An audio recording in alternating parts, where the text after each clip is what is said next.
Hi everyone. Unfortunately, my first attempt ever at live streaming didn't work. So I don't know why, whatever the problem is, there was no connection. And if I've learned anything in this life, it's that you cannot force a connection. So what I'll be doing instead is recording myself now, drawing a commission, and posting that on Instagram or, whoever will have it. So let's see how this goes.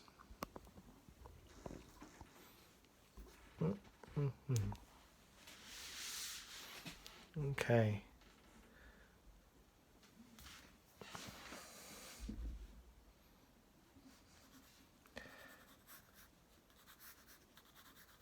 So I have a few commissions on deck, but for this I've decided to draw Jennika from the Teenage Mutant Ninja Turtles on a Teenage Mutant Ninja Turtles issue 100 sketch variant cover. And I'm using yellow because Jennika's headband is yellow. And while I've had the pleasure of drawing the Ninja Turtles several times now, I have yet to draw Jennika in a story. So this is pretty cool. This is my first time drawing the character.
I often get asked what utensils I'm using to draw, and it's funny how often I don't think about that.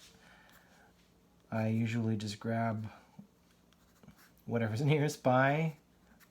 I mean, if I'm talking like sketches or commissions, unless it's a particularly large piece that a lot of thought has gone into, I tend to use whatever's available.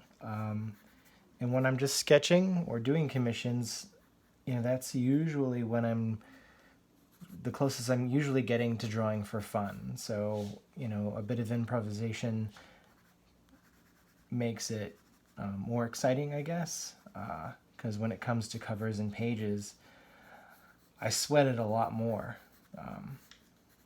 But with commissions, even though it's a specific character or characters or scene or whatever, I can still use that freedom to draw a character in a way that I otherwise maybe couldn't, or in a style I haven't utilized before. There's room for experimentation. But in this case, I'm doing my initial pencil sketch that I haven't really planned out beforehand with a 4H. It's a nice hard lead. I find it easy enough to erase, but also if I miss bits, it's light enough that I can either remove it in post or it doesn't get picked up at all.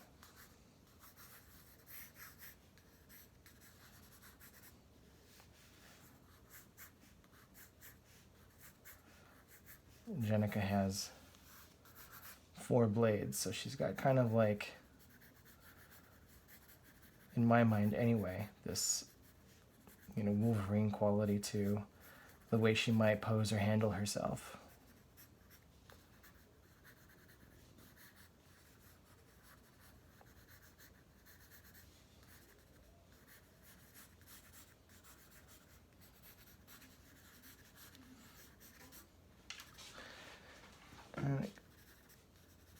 gotta tell you, drawing the Ninja Turtles is really fun.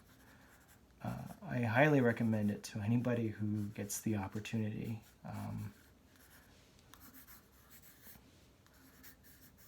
My first time working on Ninja Turtle related material was inking a crossover between the X-Files and the Ninja Turtles for IDW, which was penciled by my good friend Michael Walsh and written by my friend Ed Brisson, who I co-created The Violent with, and colored by the great Jordi Belair.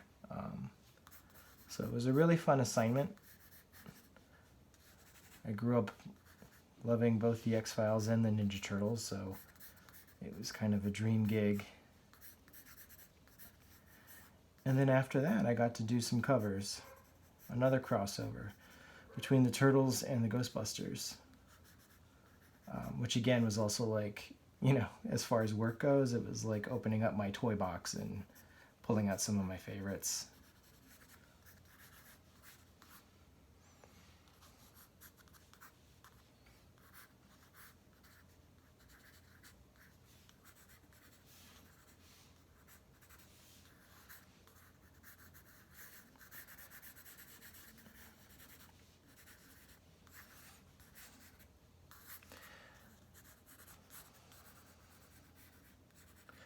So normally when I draw my figures, I keep it pretty loose. I tend to do a lot of my drawing in the inks, but since I'm kind of doing this quote-unquote live, all in one take without a safety net, I'm giving my base sketch a little more love than I tend to do.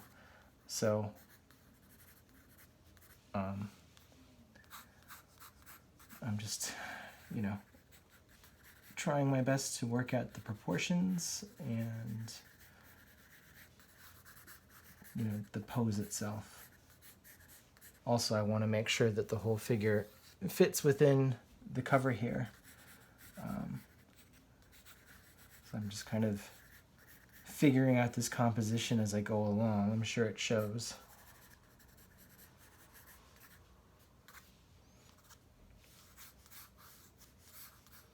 Maybe I can put a bit more life into her bandana flowing in the wind there.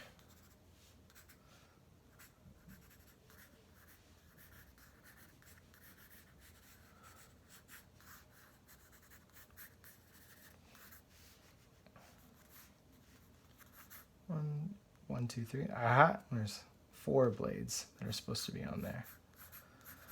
Almost made a grievous error. I wouldn't want to anger any turtle fans.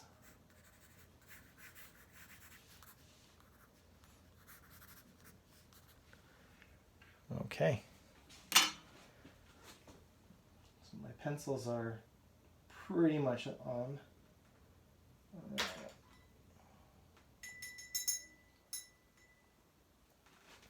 So I'll be inking with just a cheap zero brush that I got at an art store.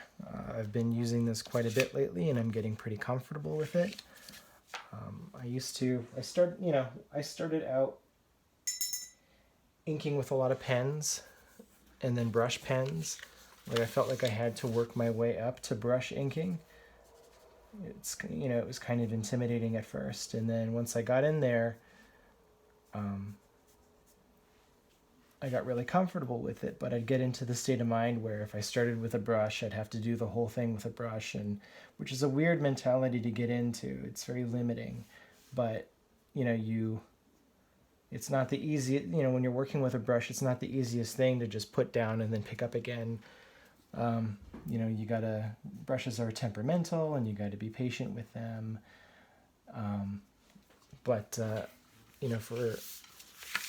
For pieces like this, I can just use one instrument and go to town. But when I usually work, I tend to use a variety of tools to get any desired effect.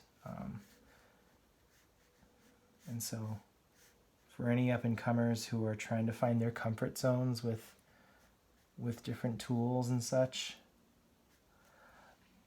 I would say don't feel like you need to limit yourself to one instrument per page. Experiment. This is where drafting becomes really important. Don't feel like you ever have to get it all in one go, like what I'm doing right now. You can, have test pages, do drafts of panels where you try out a couple of versions, see which one feels best, which one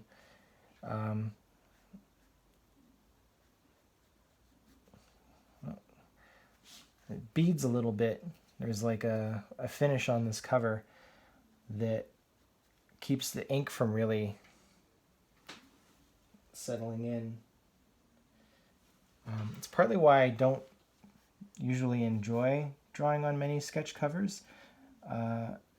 Different sketch covers from different publishers. It's, they're all wild cards. You never know what you're going to get, and it can be very frustrating. This is especially true at conventions when, someone will come up to the table and ask if you do sketch covers, and as an artist, I've brought my paper of choice that I like, that I'm comfortable with, that I feel like I get the best drawing out of, and then so having to change that up for a sketch cover or even somebody's personal sketchbook, it doesn't like tick me off or anything like that, but it can, you kind of gotta brace yourself. Roll with the punches, I guess. But so sketch covers can be frustrating in that way, but I understand why people really enjoy them, and I do, I've done a few pretty dynamite, if I don't say so myself, dynamite sketch covers in my time that I can look back on and not cringe at, but I guess, if I'm getting at anything here, it's that if you want a decent commission from your artist of choice, then, might want to consider what they brought to draw on as opposed to bringing your own, but c'est la vie. When I go to shows, I expect to be, on my toes, and I think I'm up for the challenge.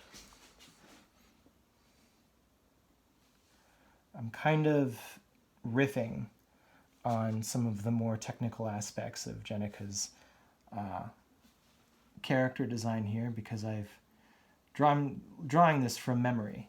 I was looking at her earlier and did my best to commit her look to memory, and so if it isn't accurate, I apologize in advance to all of the diehard Jennika fans. I mean no disrespect.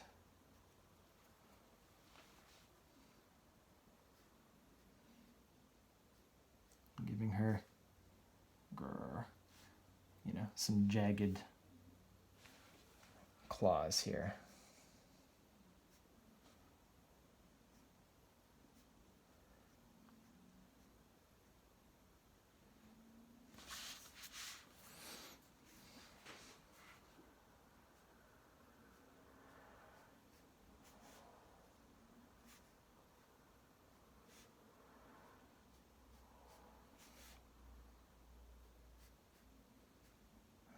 Ink's getting a little thin, so I gotta dip.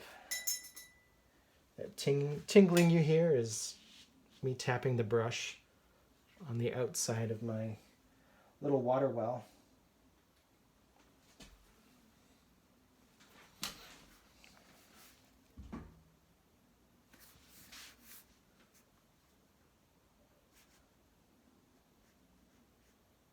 Kind of reminds me of those old Fancy Feast commercials.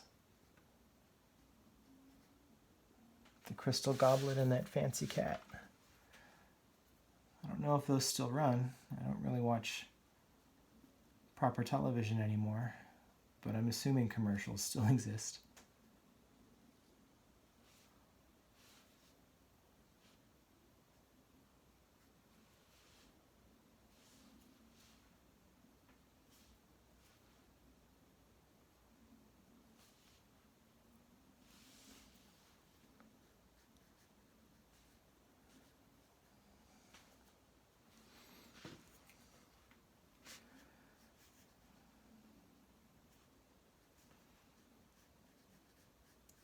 Speaking of convention sketches, I honestly wonder what the next widely attended convention, I should say, will be now that we're living in, in isolation. Sorry if that's a bummer. When all of this was just beginning to really make waves in North America, I was attending C2E2 in Chicago. And I don't mind admitting that my attitude towards the virus was, I was pretty cavalier about wanting to continue to travel. At that time, Emerald City was just a couple weeks away, and I was really looking forward to it. And the idea of bowing out or having the show cancel over scares of getting the flu seemed a little reactionary to me, overreactionary, I should say. But obviously, I was quite ignorant to the real threat that it posed. So I suppose it's for the better that things have gone the way they have. As surreal and strange as these times may be. But I digress. So yeah, again, it just makes me wonder, we have plans to do other shows. Shows are tentatively still going on later in the year, but we're at a point now where I just assume that nothing is happening. So I'll be more surprised if anything ever, does go according to plan for a while. I had a schedule that had me traveling up into July. And all of that's done now. Everybody's home and presumably watching me draw.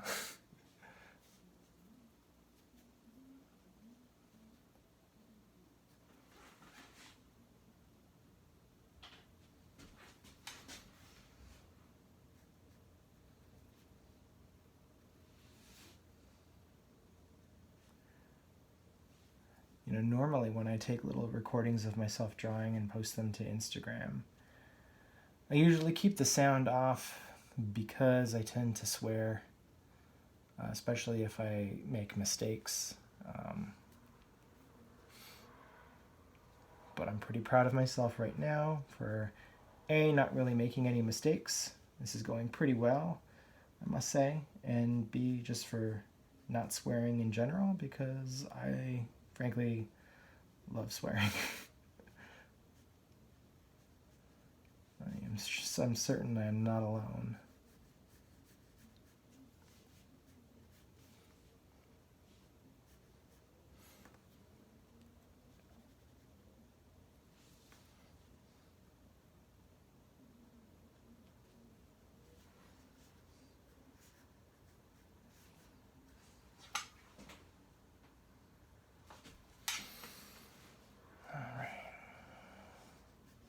She's got these baggy trunks that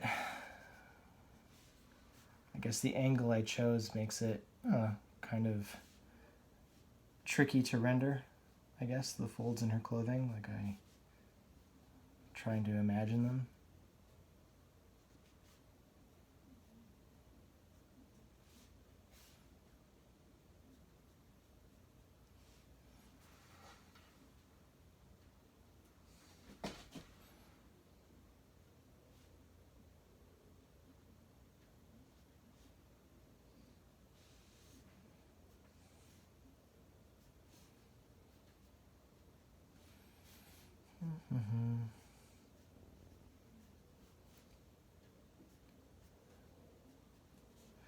Normally when I draw, I have music playing or I'm listening to a podcast.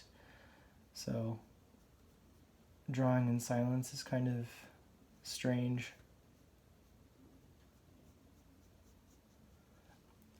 Talking out loud to myself is also strange.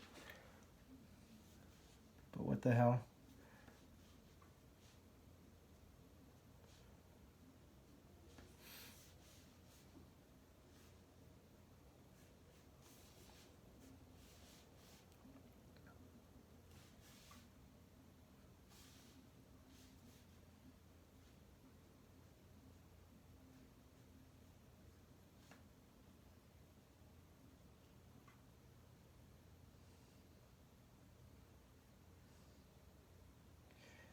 Thank God for Ninja Turtles and their simplified digits. I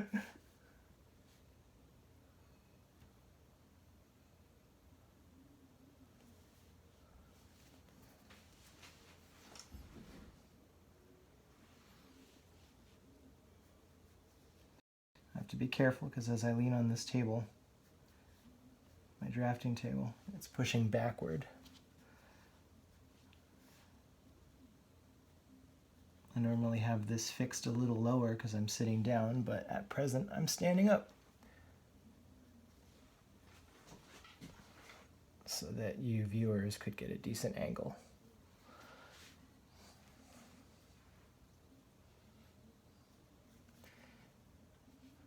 And if you are tuning in, thank you very much. It's nice to think that I'm not recording myself drawing in an uncomfortable position for an extended period of time in vain.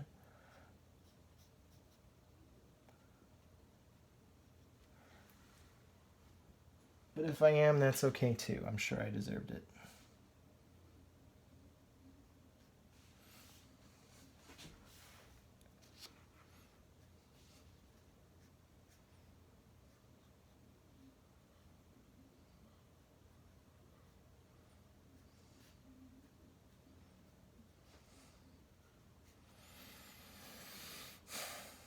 You know, before recording and before trying to go live, I shotgunned like a whole bowl of spaghetti.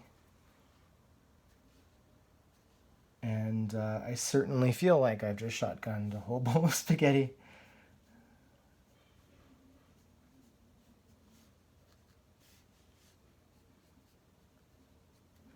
But I didn't want to not eat and then have my stomach audibly growl during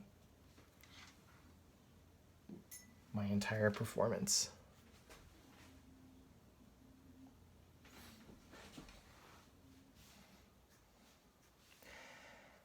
Again, my apologies if you were sitting idly by not long ago waiting for my live stream to kick in.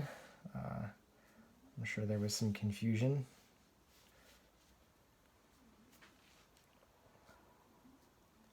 I've never been all that tech savvy. It's only really recently that I've become very comfortable drawing digitally and coloring digitally. For a long time, all of that stuff was very alien to me. But, you know, I didn't want to be one of those cranky old men in comics that couldn't keep up with the times.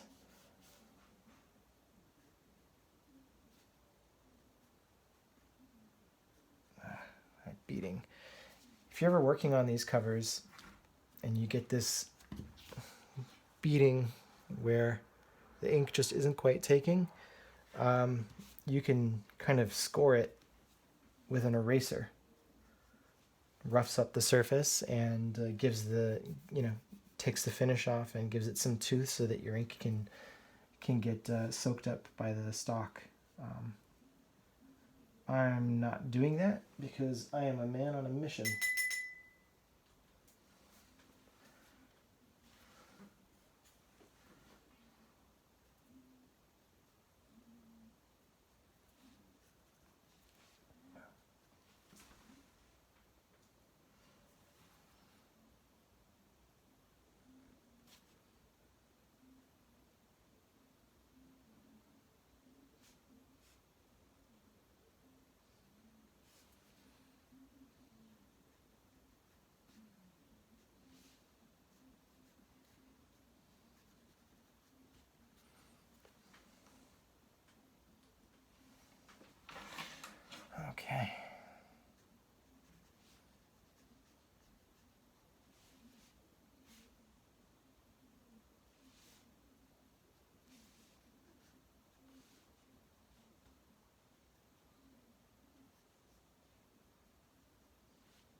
else do people talk about when they live stream? I don't really want to talk about current events because that shit's a bummer.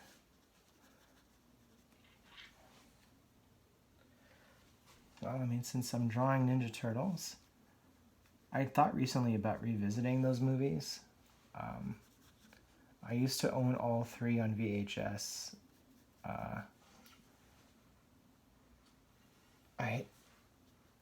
I think at the time when I was a kid, my favorite was probably Part 2, Secret of the Ooze.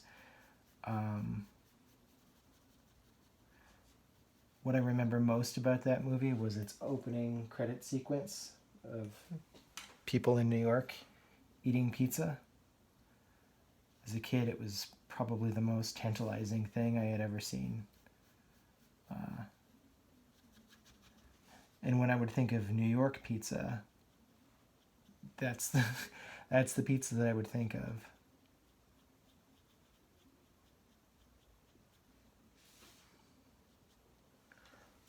You'll be happy to know that when I eventually did have New York pizza, it lived up to the hype.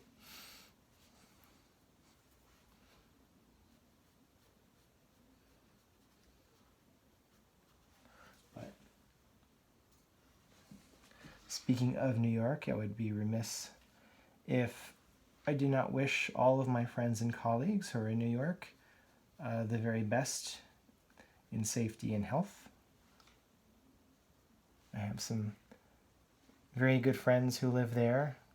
Many people that I work with are there, and my thoughts are certainly with you. Please be well.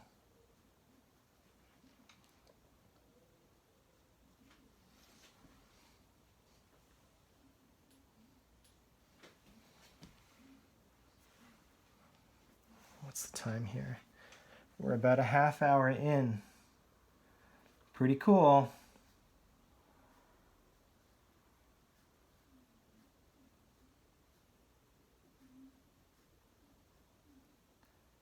Man, 4 claws.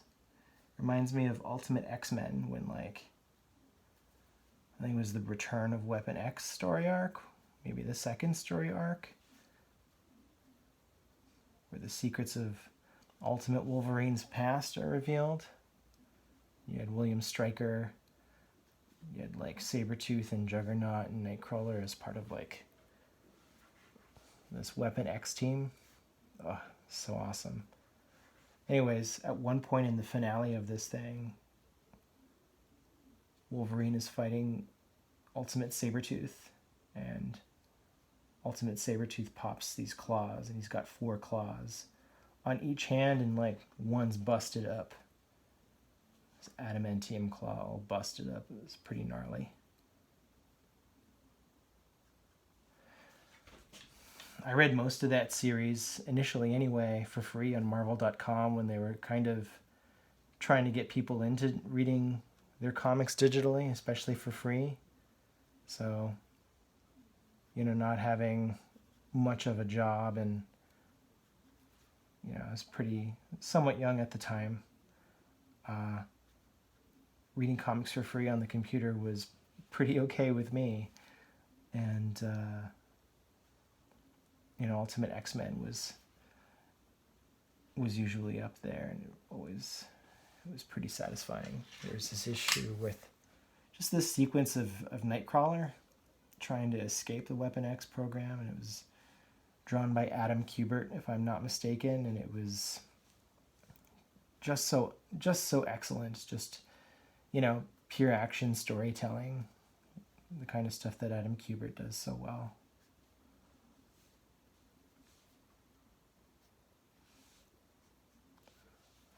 Okay, we're reaching the home stretch.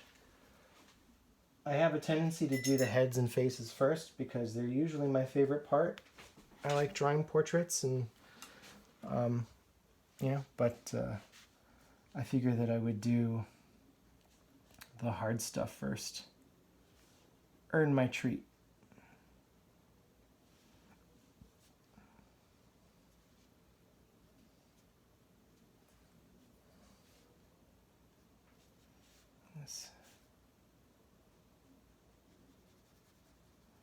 Telling you, man, this cover stock's doing me dirty.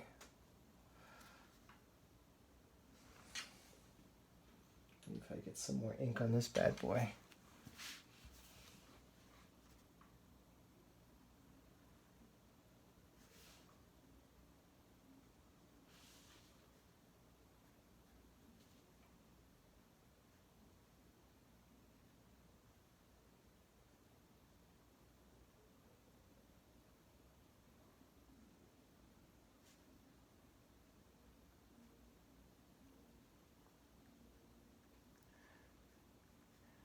Turtle masks are seriously fun to draw. You got like just these narrow little eyes. You know, they're all business face. Arr.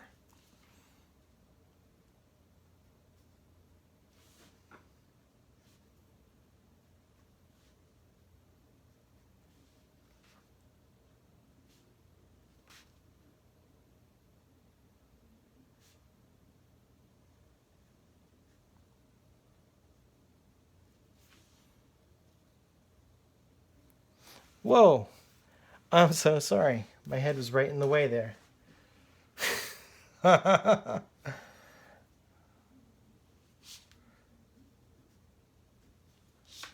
How embarrassing.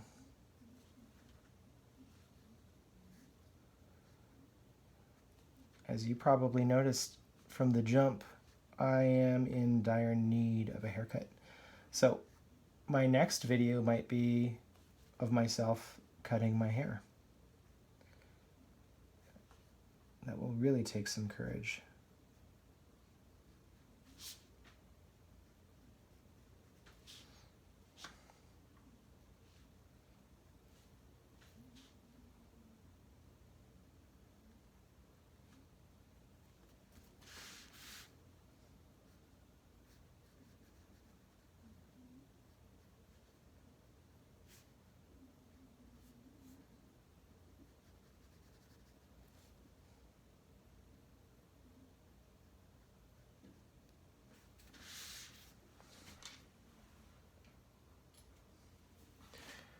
And then lastly, her wild and flowing